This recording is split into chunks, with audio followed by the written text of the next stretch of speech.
Assalamualaikum warahmatullahi wabarakatuh. Bismillahirrahmanirrahim. Alhamdulillahi rabbil alamin. Wa afdalus salati wa atammu taslimi ala sayyidina Muhammadin wa ala alihi wa sahbihi ajmain. Rabbi shrah li sadri wa yassir li amri wahlul 'uqdatam min lisani yafqahu qawli. Subhanaka la ilma lana illa ma 'allamtana innaka antal alimul hakim.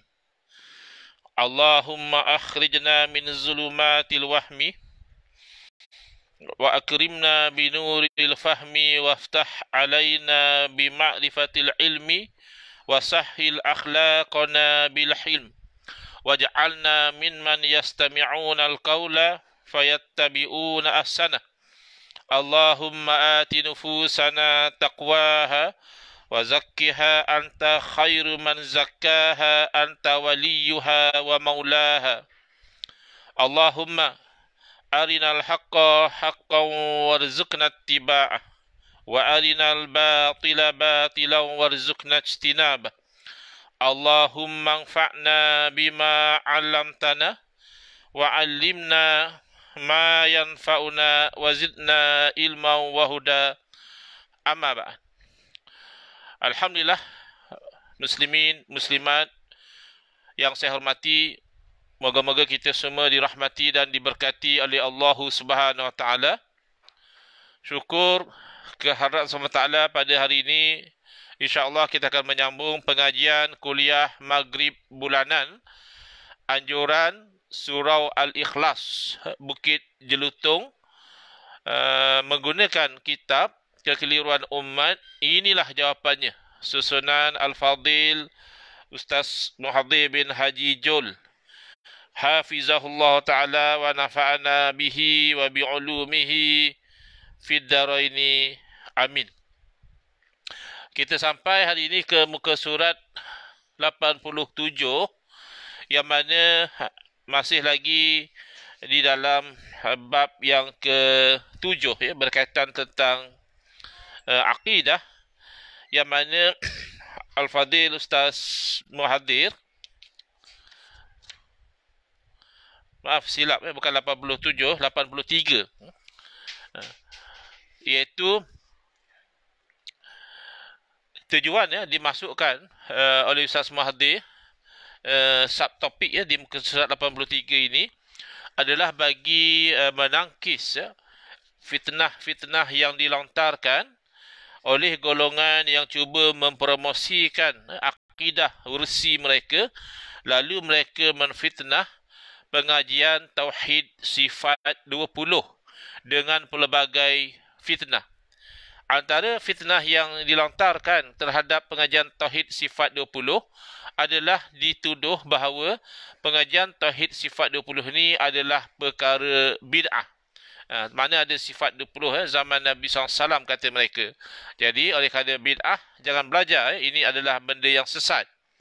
Itu fitnah yang pertama.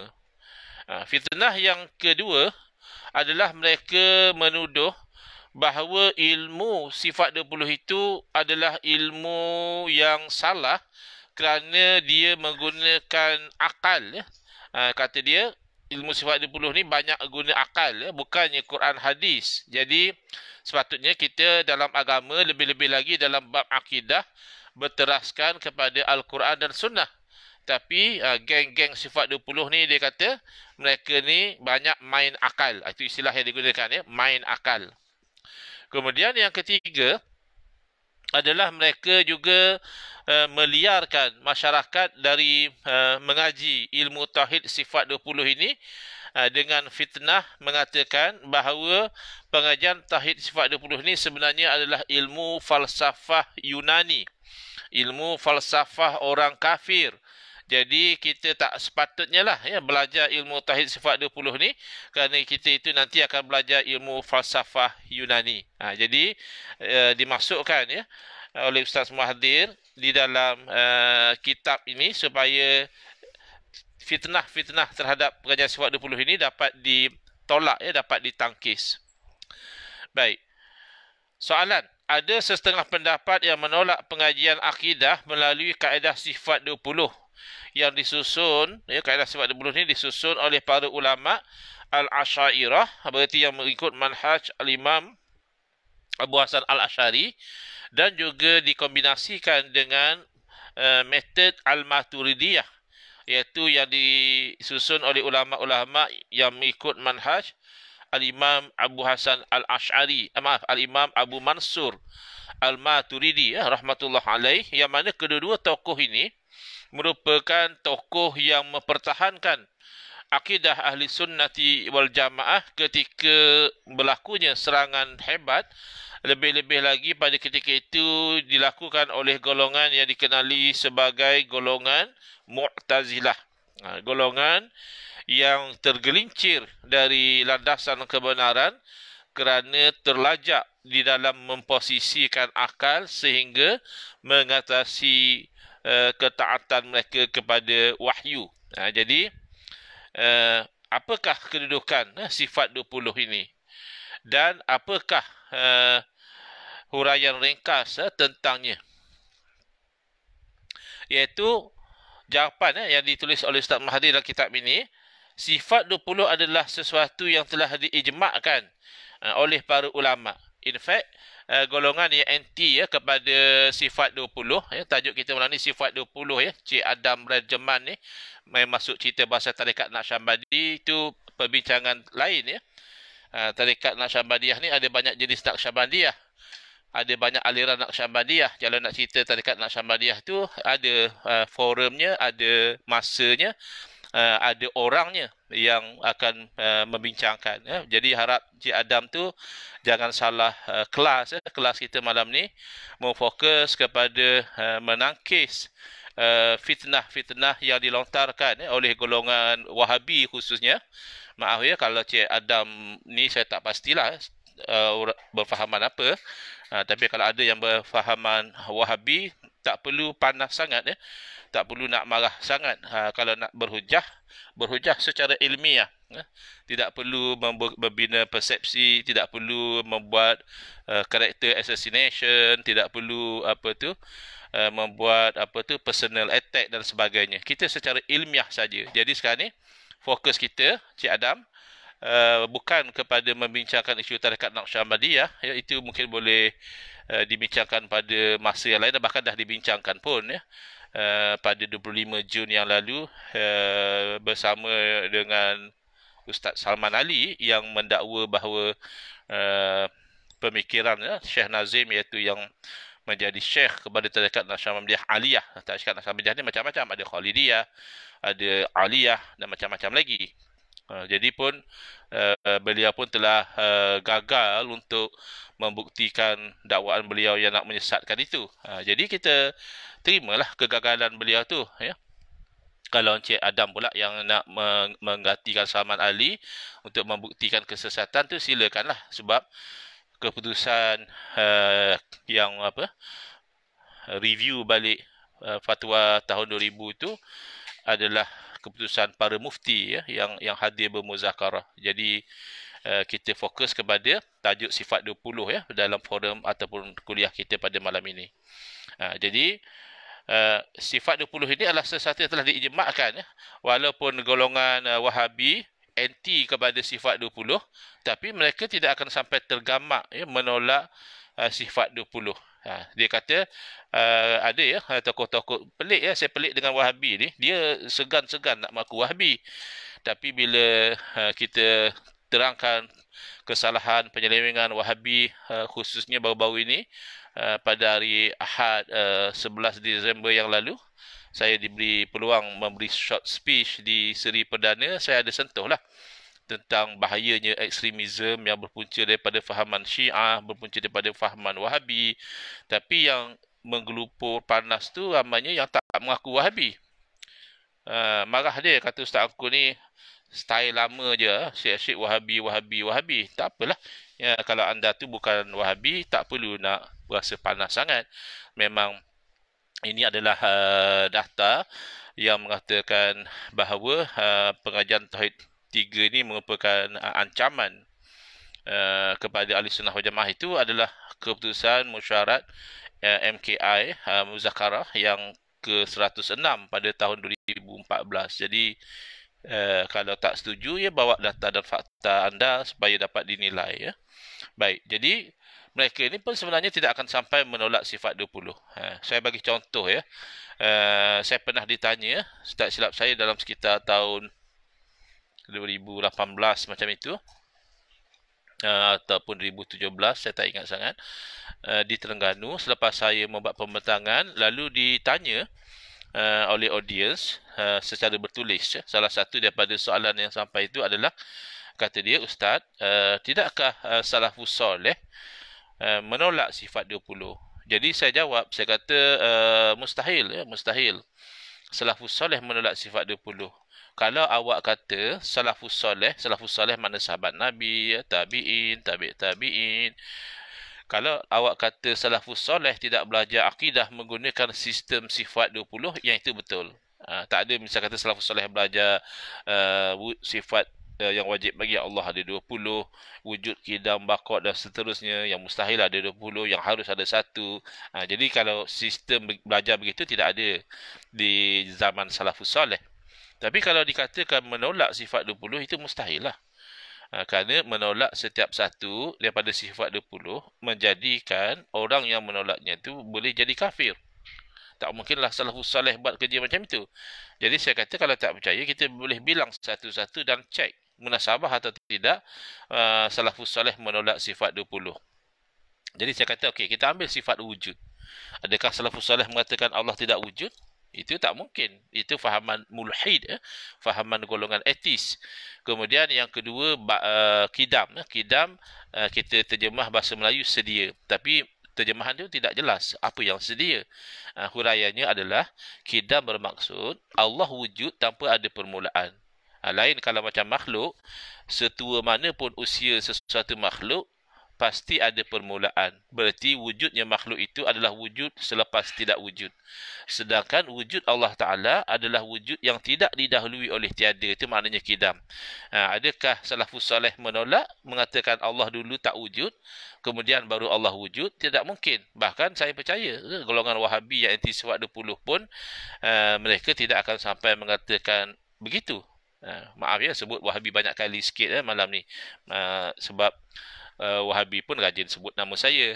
Kalau saya dituduh asyik zikir Wahabi, Masya Allah, dapat pahala kerana menerangkan kebatilan ajaran sesat itu, termasuk al-amru bil ma'ruf wan nahyu anil munkar, dapat pahala.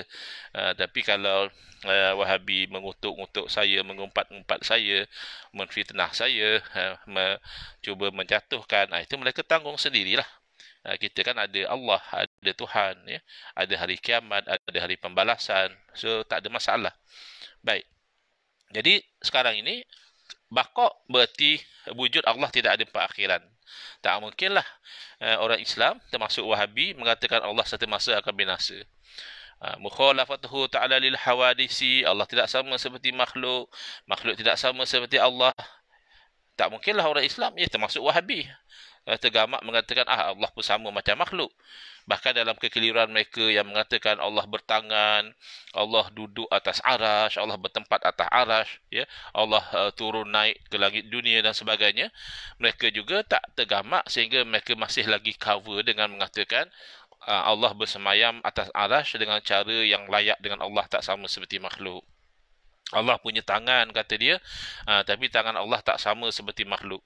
Jadi walaupun tak tepat, ya, huraian sebegitu dan boleh jadi misleading, tetapi sekurang-kurangnya kita dapat detect bahawa di kalangan golongan Wahabi pun mereka tak mahu mengatakan Allah tersama seperti makhluk.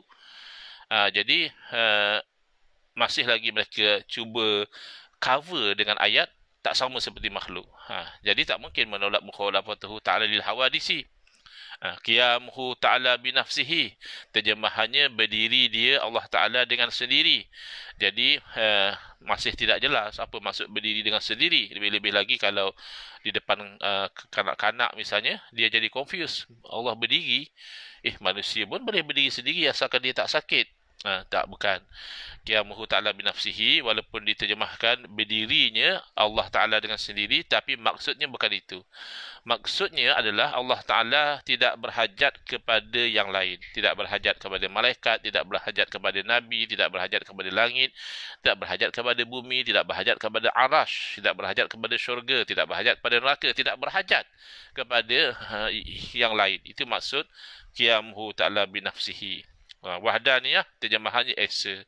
Pendetilannya adalah mengesakan Allah pada zat, mengesakan Allah pada sifat, mengesakan Allah pada af'al, ya, pada perbuatan.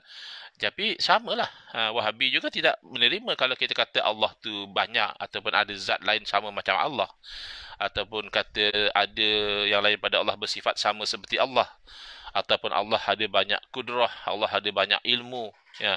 Sebab macam kita manusia ni ada kudrah yang pelbagai. Kudrah masa baby lain, kudrah masa kanak-kanak lain, kudrah masa remaja lain, kudrah masa dewasa lain, kudrah masa dah berusia, dah tua lain. Begitu juga ilmu kita. Kalau ilmu kita bermula dari zero, ya, kita lahir ke dunia ni tak tahu apa-apa. Kemudian Allah yang mengajar kita, alamal insana ma lam ya'lam. Allah ajar manusia tu apa yang satu masa manusia tidak tahu. Kemudian kita boleh lupa ilmu kita boleh hilang ilmu kita. Jadi ilmu sifat manusia ni banyak. Maknanya satu-satu sifat tu banyak. Ilmu masa dah tua barangkali dah jadi macam kanak-kanak balik, dah lupa, dah lost, dah tak kenal lah orang-orang dekat dengan dia. Tapi tidak mungkinlah ilmu Allah macam itu. Ilmu Allah satu saja. Kudrah Allah satu, iradah Allah satu. Tidak berubah-ubah macam manusia, macam makhluk. Jadi tak mungkinlah yang inti sifat 20 termasuk Wahabi menafikan keesaan Allah Ta'ala. Tidak. Bahkan yang wahdan itu af'al, iaitu mengesakan Allah pada perbuatan. Tidak ada apa yang wujud, yang bergerak, yang diam, yang jatuh, yang bangun, yang naik, yang turun, melainkan itu hakikatnya adalah perbuatan Allah. Tinggal lagi, oleh kerana golongan Wahabi ini mereka mengikut kepada pengajian tauhid sifat 3, pengajian tauhid 3 yang insya-Allah kita akan terangkan nanti, maka mereka berbeza dengan memanggil konsep itu sebagai konsep tauhid rububiyah. So kita tak ada masalah tentang perbezaan nama. Bahkan kita tidak ada masalah pun dengan istilah rububiyah, uluhiyah dan asma' wa sifat. Ya, komplain kita terhadap tauhid 3 bukan masalah istilah. Jadi ada Wahabi-Wahabi yang gagal faham ni beria, tulis posting panjang lebar, kata tak betul, ini adalah fitnah terhadap Ibn Taimiyah. Sebenarnya sebelum Ibn Taimiyah sudah ada ulama-ulama yang menggunakan konsep rububiyah, uluhiyah, asma' wa sifat. Ya, tak ada masalah. Komplain kita bukan pada rububiyahnya. Komplain kita bukan pada uluhiyahnya. Komplain kita juga bukan pada asma' wa sifatnya. Bahkan kita juga belajar asma' dan juga sifat Allah. Tetapi komplain kita adalah pada kesalahan di dalam mengimplementasi konsep rububiyah sehingga orang musyrik juga dikatakan bertauhid. Pada mengimplementasikan konsep tauhid uluhiyah sehingga orang-orang beriman juga dikatakan musyrik. Terbalik, ya, orang musyrik dikatakan bertauhid, orang bertauhid pula dituduh musyrik. Kemudian kita juga menolak salah implementasi kepada tauhidul asma'i was sifat sehingga ayat-ayat mutasyabihat diangkat pada posisi yang membatalkan ayat-ayat yang muhkamat, yang mana itu jelas disebut dalam Al-Quran. Itu adalah indikasi orang yang dalam hatinya itu ada bengkok, ada cenderung kepada sesat. Wa ammal ladzina fi qulubihim zaygun fayattabi'una ma tashabaha min. Adapun orang-orang yang dalam hati-hati mereka itu ada zaigh, ada bengkok, cenderung kepada sesat, mereka itu nanti akan ikut yang samar-samar daripada ayat-ayat mutasyabihat. Sepatutnya dia berpegang teguh dengan ayat yang muhkamat. Laisa kamitslihi syai' wa lam yakul lahu kufuwan ahad. Tapi tak, mereka itu bergelumang dengan kesamaran tersebut. Ibtigha al-fitnah, kerana nak mencari pergaduhan, perbalahan. Wa ibtigha ta'wilih, mereka nak juga meletak satu makna walaupun makna itu tidak layak dengan Allah Ta'ala, sedangkan boleh sahaja mereka itu ikut kepada jalan salafus salih, iaitu menyerahkan makna sebenar itu bulat-bulat kepada Allah Ta'ala. Wallahu a'lamu bimuradihi. Allah yang lebih tahu apa yang maksud istiwa, apa maksud yadun, apa maksud uh, apa maksud ayunun dan sebagainya. Apa maksud wajhun. Allah yang lebih tahu makna sebenar. Boleh saja kalau mereka nak takhfid sebagaimana jalan salaf yang sebenar. Tapi oleh kerana ada zaiq, ada bengkok dalam hati, akhirnya mereka memilih untuk bergelumang dengan ayat-ayat yang mutasyabihat. Jadi jelas kalau kita bilang satu persatu, Wahabi juga tidak akan sampai menafikan wahdaniyah Allah. Hayah, Allah hidup, tak ada yang orang Islam kata kalau Allah tu mati. Ilmu, tak ada orang Islam, jangankan salafus soleh sejahil-jahil Wahabi pun takkan dia kata Allah jahil. Dia tahu kalau Allah tu maha berilmu. Kemudian tidak ada yang namanya orang Islam yang mengatakan Allah tu lemah, menolak sifat kudrah. Tidak ada orang Islam termasuk Wahabi yang mengatakan Allah itu tidak ada iradah, maknanya Allah buat sesuatu kerana terpaksa. Mungkinlah ada di kalangan Qadariyah yang the net effect daripada akidah mereka itu membawa natijah seolah-olah Allah tu tidak berkuasa atau terpaksa. Tapi mereka tidak akan sarahah mengatakan demikian. Tapi dalam mereka menafikan bahawa Allah menciptakan perbuatan makhluk, ataupun Allah menafikan Allah menciptakan kesan daripada makhluk, maka seolah-olah mereka telah menafikan kudrah Allah sebenarnya. Tapi yang terang-terang mengatakan Allah lemah, Allah terpaksa, termasuk Wahabi juga tidak menafikan. Dan juga tidak ada orang yang namanya orang Islam yang menafikan sifat sama' bagi Allah, yang menafikan sifat basar, iaitu melihat, dan menafikan sifat kalam, iaitu Allah itu bersifat dengan sifat kalam, iaitu Allah itu ada sifat berkata-kata, atau setengah aliran pengajian menggunakan istilah berkata. Yang penting yang menafikan sifat kalam tu di kalangan orang Islam tak ada. Termasuk yang anti sifat 20. Asalkan dia orang Islam lah. Kalau orang kafir, kita tak tahulah pegangan mereka. Tapi asalkan dia orang Islam, jangankan salafus soleh, sejahil-jahil dan sedegil-degil Wahabi pun, dia kalau kita tanya satu persatu, dia tak akan tolak. Termasuk juga yang maknawi kaunuhu hayyan, kaunuhu aliman, kaunuhu qadiran, kaunuhu muridan, kaunuhu sami'an, kaunuhu basiran, kaunuhu mutakalliman, mengatakan keadaan Allah Ta'ala itu berkuasa dan sebagainya, itu tidak dinafikan, kerana menafikan itu menjadikan orang itu kafir. Waliyahzubillah, mengatakan Allah tidak, hal keadaan Allah itu lemah, hal keadaan Allah itu terpaksa, hal keadaan Allah itu jahil, hal keadaan Allah itu begini, itu semua takkanlah orang Islam menafikan. Jadi yang mengatakan sifat 20 itu bid'ah, dia gagal beza antara penyusunan ilmu dengan ilmu itu sendiri. Ilmu sifat 20 tidak bid'ah. Kerana itulah yang diyakini oleh orang Islam, orang beriman semenjak zaman Nabi Adam AS. Sehingga ke hari kiamat, tak mungkin orang Islam tidak meyakini Allah wujud. Dan Allah wujud tanpa ada permulaan. Dan Allah wujud tanpa ada perakhiran. Dan Allah tidak sama seperti makhluk. Dan Allah tidak berhajat kepada makhluk dan seterusnya. Jadi tidak bid'ah. Penyusunan tak ada masalah. Penyusunan datang kemudian. Alangkah misalnya kita belajar bab sembahyang, rukun sembahyang 13 perkara. Pertama, niat. Kedua, berdiri betul bagi yang mampu. Ketiga, takbiratul ihram. Keempat, membaca suratul Fatihah. Mana ada zaman Nabi SAW, Nabi ajar sahabat solat rukun sembahyang 13 perkara? Ataupun mana ada di zaman Nabi SAW sahabat belajar sembahyang dengan menghafal rukun sembahyang 13 perkara? Tetapi jelas tentulah sahabat sembahyang ada niatnya. Innamal a'malu binniyat.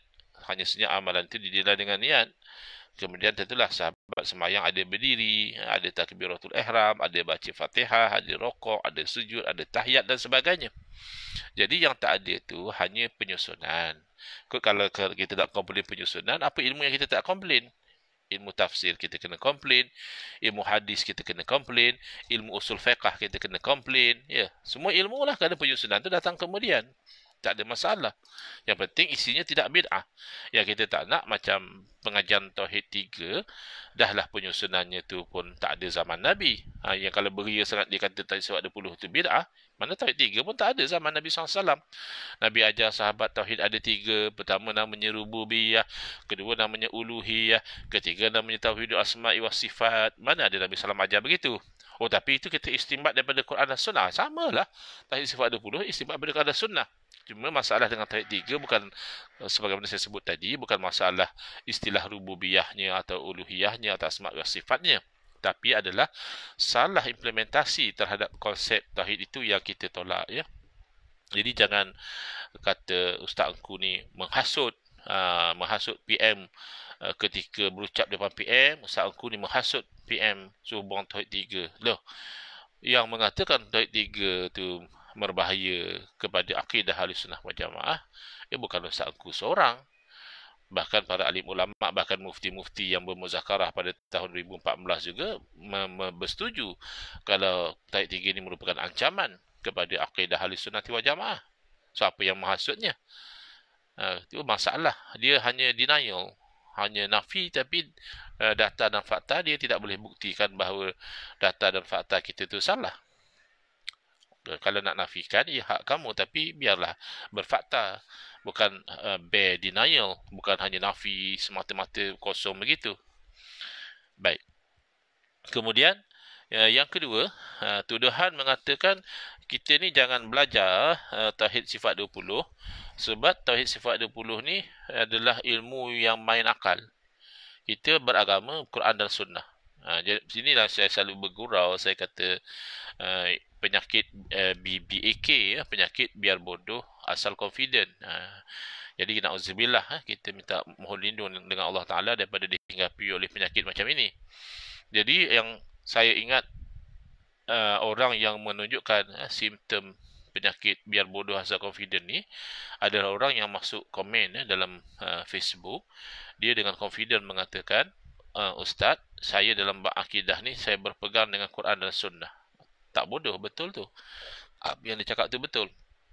Tapi bila dia sambung, saya tidak guna akal. Dalam akidah, kata dia, saya berpegang dengan Quran dan Sunnah, saya tidak guna akal. Jadi bila dia kata saya tak guna akal, dalam keadaan dia mengaku ikut Quran dan Sunnah, itu yang nampak kebodohannya di situ.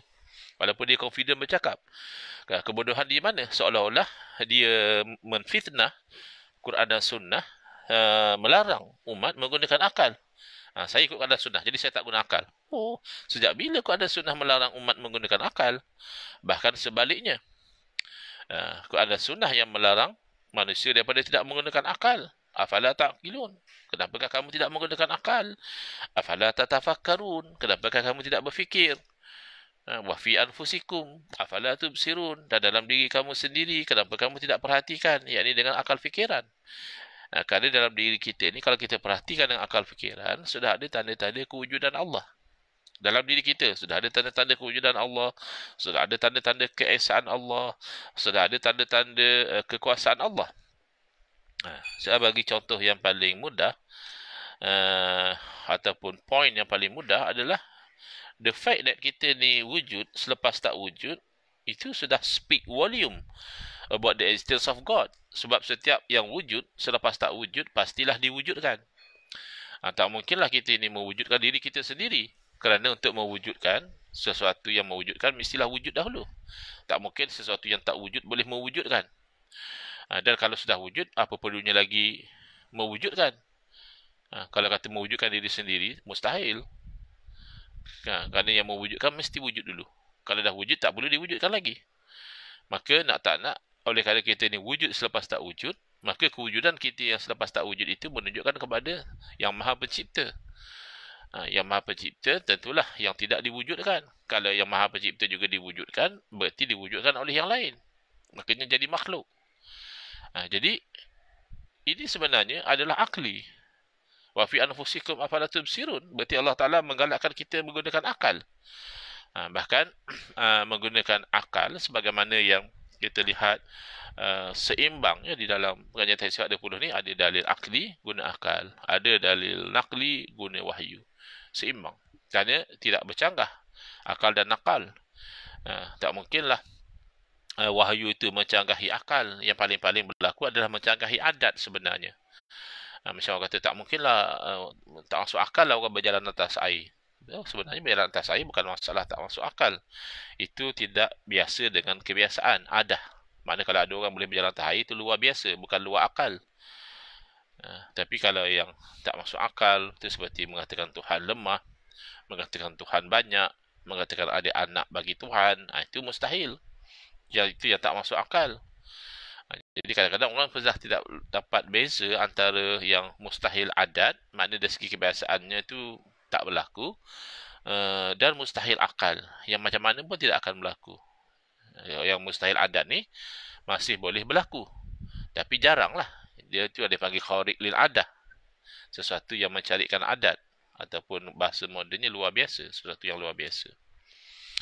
Jadi menggunakan akal itu adalah uslub Al-Quran. Bahkan Allah Subhanahu Wa Taala ketika ketika Allah membuktikan tauhid dan Allah menolak syirik, Allah menggunakan dalil akli. Jadi golongan yang anti kepada dalil akal, mereka sebenarnya anti cara Allah.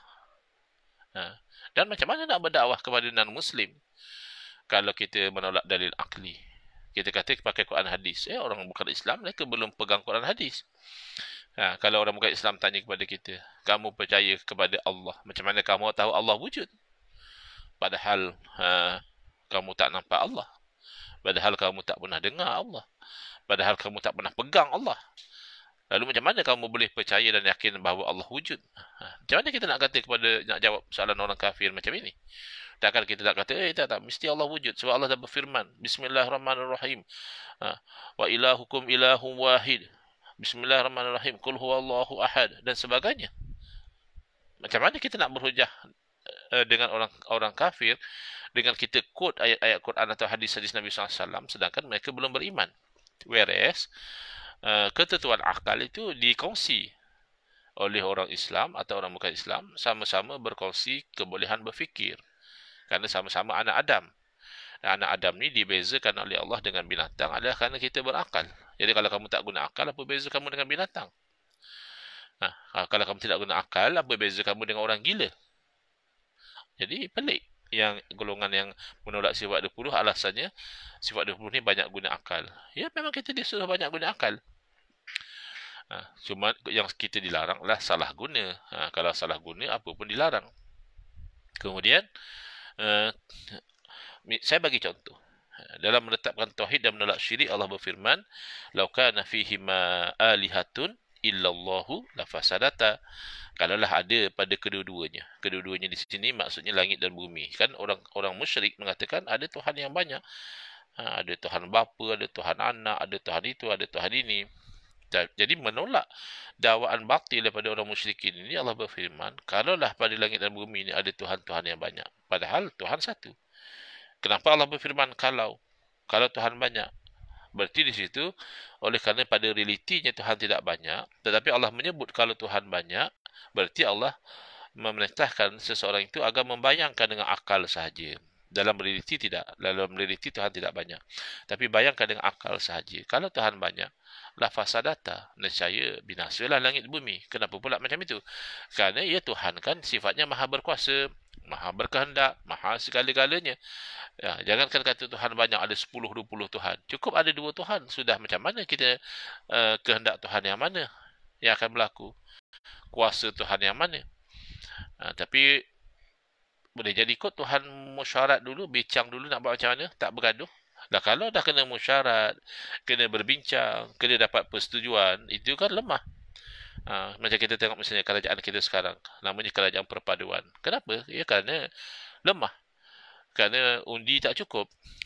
Hang parlimen tak ada yang dapat 112 atau ke atas. Jadi terpaksa gabung-gabung. Terpaksa gabung tu menunjukkan lemah. Terpaksa musyarat, terpaksa bincang, terpaksa buat MOU. Itu kan sifat makhluk, tak masalah lah. Tapi kalau Tuhan pula dikatakan terpaksa musyarat dulu nak buat apa-apa, terpaksa dapat kelulusan Tuhan yang satu lagi, itu bukan Tuhan. Mustahil. Jadi kalau Allah sendiri menggunakan hujjah akliyah, berarti orang yang anti kepada dalil akli, dia anti kepada cara Allah. Bahkan itu juga cara para Rasul alaihi wassalatu wassalam. Misalnya Nabi Ibrahim alaihissalam, ya, sama juga ketika menolak syirik, iaitu syiriknya Namrud. Namrud kan mengaku Tuhan. Dan Nabi Ibrahim mempertahankan tauhid. Jadi dalam rangka menolak syiriknya Namrud dan mempertahankan tauhid, Nabi Ibrahim alaihissalam menggunakan dalil akli, hujah akliyah. Nabi Ibrahim berkata kepada Namrud, Rabbi alladhi yuhyi wa yumit. Tuhan saya, itulah Tuhan yang sebenar, itu yang berkuasa menghidupkan, mematikan. Kerana apa? Kerana akal yang sihat tidak boleh terima kalau Tuhan itu lemah. Kalau orang boleh terima Tuhan lemah, berarti akal dah tak sihat. Orang boleh terima ayah pin Tuhan tu dah tak sihat akal dia. Ayah pin lemah, makan nasi, tua, sakit, mati. Yang nama Harun daripada Pahang, orang panggil Tuhan Harun, kena stroke, dibicarakan di mahkamah, didapati bersalah oleh mahkamah.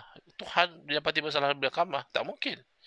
Tapi kalau makhluk, hatta kan di negara kita, mantan Perdana Menteri didapati bersalah oleh mahkamah sehingga jadi banduan sekarang, itu mungkin kerana walaupun Perdana Menteri masih lagi makhluk. Jadi mantan Perdana Menteri tak mustahil dibicara di mahkamah didapati bersalah. Tapi kalau Tuhan pula dibicara di mahkamah dan Tuhan didapati bersalah, tak mungkin. Maka Nabi Ibrahim AS nak beritahu kepada Namrud, mustahil kamu Tuhan, kerana kamu lemah. Kamu tidak mampu menghidup dan mematikan. Tuhan saya Allah berkuasa menghidup dan mematikan. Tapi Namrud ni perangai samalah, daripada sudut kebodohan tu samalah dengan golongan yang kena penyakit BBAK ni. Biar bodoh asal confident. Jadi Namrud sebenarnya bodoh tapi dia confident. Dia kata ana uhyi wa umit. Takat hidup mati aku juga boleh menghidupkan. Aku juga boleh mematikan. Lalu dia panggil dua orang tahanan, satu dia bunuh dan satu dia lepaskan. Konon-konon ikut logik yang tak logik Namrud ni, yang dia dah bunuh tu dia dah matikan, dan yang dia lepas tu dia dah hidupkan. Whereas orang yang boleh berfikir dengan baik boleh tahu kalau yang kamu bunuh itu kamu hanya mendatangkan sebab saja. Kemudian kalau yang kamu tak bunuh itu kamu bukan menghidupkan dia. Dia memang sudah hidup sebelum itu. Kamu tinggal tak bunuh dia saja, itu tidak dipanggil menghidupkan. Kalau memang nak menghidupkan dari tidak hidup menjadi hidup, itu seekor nyamuk pun Namrud tidak mampu hidupkan. Yang katakan seorang manusia. Seekor nyamuk pun Namrud tidak mampu hidupkan. Jadi menegakkan tauhid, menolak syirik, cara para rasul guna dalil akli, guna hujah akliyah. Ini mana datang geng-geng yang tolak dalil akli dengan alasan ini main akal. Bukan main, guna akal, bukan main. Begitu juga Nabi kita, Nabi Muhammad sallallahu alaihi wasallam, ada kalanya baginda dalam mengajar tauhid, baginda menggunakan hujah akliyah. Contohnya dalam ilmu tauhid, khususnya kita kata tauhid ahli-sunnah wal jamaah, kita yakin bahawa pada hakikatnya segala sesuatu itu adalah daripada Allah. Baikkah, burukkah, hakikatnya daripada Allah. Walaupun zahirnya manusia yang buat, walaupun zahirnya makhluk yang memberi kesan, zahir saja, hakikatnya kesan daripada Allah. Jadi begitulah Nabi SAW memberitahu hakikat tauhid, la adwa. Hakikatnya tidak ada jangkitan. Orang sakit itu adalah kerana Allah yang takdirkan dia sakit. Bukan kerana dia berjangkit daripada orang ni, dia berjangkit daripada kuman ni, tidak. Tapi itu hakikat. Dari segi asbab, ya, kita ambil kira kalau orang sakit kusta misalnya, kalau kita duduk hampir dengan dia, boleh berjangkit pada kita. COVID-19 misalnya, ta'un dan sebagainya, itu kita ambil kira. Dan bahkan Nabi SAW ajar syariat bahawa kalau kita tu pergi ke satu negeri yang sedang dilanda oleh wabak ta'un, Nabi SAW beri panduan dari segi syariat, kalau kita tu masih berada di luar negeri tersebut, maka kita jangan masuk. Kerana dari segi asbab, cause and effect, masuknya kita ke negeri yang dilanda ta'un boleh mendedahkan kita kepada jangkitan. Demikian, yang duduk dalam negeri jangan keluar. Ini konsep kuarantin, ya. Kerana keluarnya orang daripada kawasan rebakan itu sudah menjadikan rebakan itu makin luas. Kerana dia sudah boleh jadi carrier kepada virus atau apa. Itu asbab, cause and effect. Hakikat tidak. Hakikat penyakit daripada Allah. Tapi bila Nabi SAW bersabda la adwa, hakikatnya tidak ada jangkitan, penyakit itu adalah daripada Allah. Orang Arab Badawi, Badawi ni makna Arab kampung, dia macam susah nak faham. Maklumlah orang kampung kan, nak faham ilmu hakikat yang Nabi sebut tu hakikat. Dia tanya, ya Rasulullah, macam mana tidak ada jangkitan? Saya lihat ada beberapa unta yang sihat, melompat sana, melompat sini. Bila masuk unta yang berpenyakit, akhirnya unta-unta lain juga berpenyakit. Kan ada jangkitan. Jadi Nabi SAW faham kalau orang Arab Badawi ni, level of thinking dia tu masih stuck dengan level asbab. Level cause and effect. Belum dia pergi kepada level hakikat. Jadi untuk memudahkan orang Arab Badawi ini memahami hakikat, Nabi SAW menggunakan hujjah akliyah, menggunakan premis akal. Dengan satu soalan membuka minda pemikiran orang Arab Badawi tadi. Nabi SAW bertanya kepada Arab Badawi tersebut, faman a'dal awal. Kalau begitu, kalau kamu kata penyakit itu mesti kena dengan jangkitan, maka siapa yang menyakiti unta yang mula-mula sakit, yang awal? Kamu kata okeylah 4-5 ekor ni berjangkit daripada unta tadi. Habis unta tu takkanlah dia bersambung tak putus-putus. Unta ni berjangkit pada unta ni, berjangkit pada unta ni, berjangkit pada unta ni, berjangkit pada unta ni, tak putus-putus. Ini nama tasalsul. Tasalsul tu mustahil. Mustahil tu hukum akal. Itu macam mana? Mereka menolak sifat 20 dengan alasan sifat 20 ni guna akal. Memang kita disuruh guna akal. Kemudian yang terakhir, fitnah terhadap sifat 20. Kononnya pengajar sifat 20 ni adalah ilmu falsafah Yunani. Itu tidak betul. Kenapa? Kerana kalau benarlah ya, ilmu sifat 20 ni ilmu falsafah Yunani, tentu kita ada data dan fakta ahli falsafah Yunani yang nama apa, dalam kitab mana mengajar sifat 20. So, realitinya mana? Jadi mereka ni yang anti sifat 20 ni, mereka suka memfitnah. Mereka memfitnah kepada sifat 20, kononnya sifat 20 ni adalah daripada falsafah Yunani. Mana? Mesti ada tokoh dia. Ahli falsafah Yunani nama sekian, dalam kitab sekian, dia mengajar sifat 20. Tak ada. Kalau ada, bawakan buktinya. Jangan hanya sembang saja. Falsafah Yunani, mana buktinya? Tapi dia ada cerita pasal jirim, pasal jisim, pasal jauhar, pasal apa tu harokat, pasal tempat, space dan sebagainya. Iaitu tentang makhluk. Islam tidak melarang umat belajar tentang makhluk. Bahkan untuk kita faham khalik, kita kena faham makhluk. Sebab kita tak boleh lihat Allah. Kita tidak boleh dengar Allah. Kita tidak boleh pegang Allah. Yang kita boleh lihat, dengar, pegang ni makhluk. So, bila kita faham makhluk, kita faham makhluk ni ada khalik. Ada yang maha pencipta. Tafakkaru fi khalqillah. Wala tafakkaru fillah. Hendaklah kamu tu berfikir pada makhluk Allah. Jangan berfikir pada zat Allah. Yang peliknya, golongan Wahabi ni, yang tentang zat Allah tu yang nak fikir sangat. Ya, ada tangannya, ada matanya, ada wajahnya. Bab tu pula yang dia nak fikir. Tapi bila kita berfikir tentang makhluk sesuai dengan panduan daripada Nabi SAW, mereka kata itu ilmu falsafah Yunani. Apa masalah? Kita belajar sains sekarang tak salah. Kita belajar engineering tak salah. Kita belajar medik tak salah. Itu sebahagian daripada ilmu. Dan itu ilmu, walaupun bukan ilmu agama, tapi itu sebahagian daripada ilmu. Dan ilmu ini kalau datang hidayah daripada Allah Ta'ala, ini akan membantu kepada keimanan. Orang yang belajar medik, belajar biologi, belajar chemistry, belajar fizik, dia akan lebih beriman kepada Allah. Dengan syarat dapat hidayah, dia dapat hubungkan antara ilmu biologinya dengan ilmu chemistry-nya, dengan ilmu fiziknya, dengan ilmu apa sekalipun, dengan kewujudan yang maha pencipta. Dan dia akan beriman. Tapi kalau tak dapat hidayah, ya tak dapatlah. Jadi, tak ada.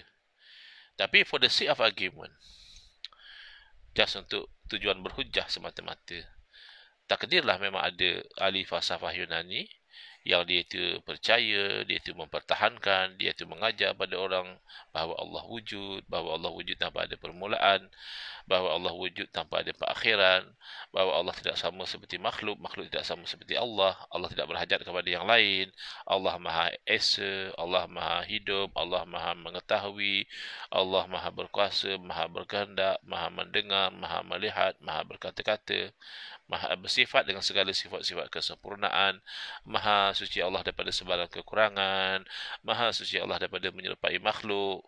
Berarti ahli falsafah Yunani yang berkenaan itu orang mukmin. Atau nak kata macam mana?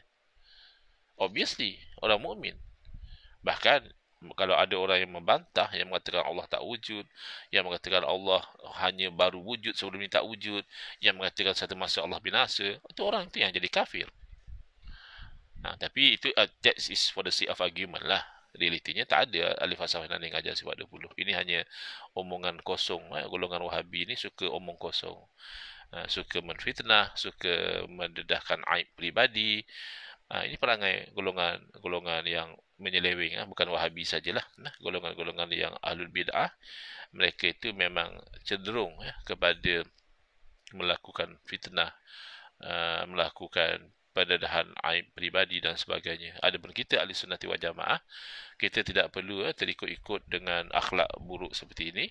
Kita memfokuskan kepada isu yang dibincangkan, dari segi ilmiahnya bagaimana, dari segi hujahnya bagaimana, dari segi dalilnya bagaimana. Tak perlu kita pergi kepada fitnah, na'udzubillah. Bukan sahaja tak perlu, bahkan haram kita pergi kepada memfitnah. Dan tak perlu kita pergi kepada personal attack, mendedahkan aib peribadi dan sebagainya. Tidak perlu. Bahkan kisah sebenar satu masa dahulu, ada seorang anak muda yang kelihatannya mempertahankan perdagangan Ahlussunnah wal Jamaah, Asy'ariyah Maturidiyah, dan juga menolak penyelewengan Wahabi. Tapi to the extent that dia pernah merancang untuk mendedahkan aib peribadi seorang tokoh yang berfahaman Wahabi. Saya larang, saya kata jangan. Kita Ahlussunnah wal Jamaah jangan macam itu. Kita fokus kepada ilmiah, jangan fokus kepada peribadi. Wallahu alam. Bismillahirrahmanirrahim. Alhamdulillahirabbil alamin, wassalatu wassalamu ala asyrafil anbiya'i wal mursalin wa ala alihi washabbihi ajmain. Walhamdulillahirabbil alamin. Amin ya rabbal alamin wal afu minkum. Maaf, bateri nak habis, saya tak perasan.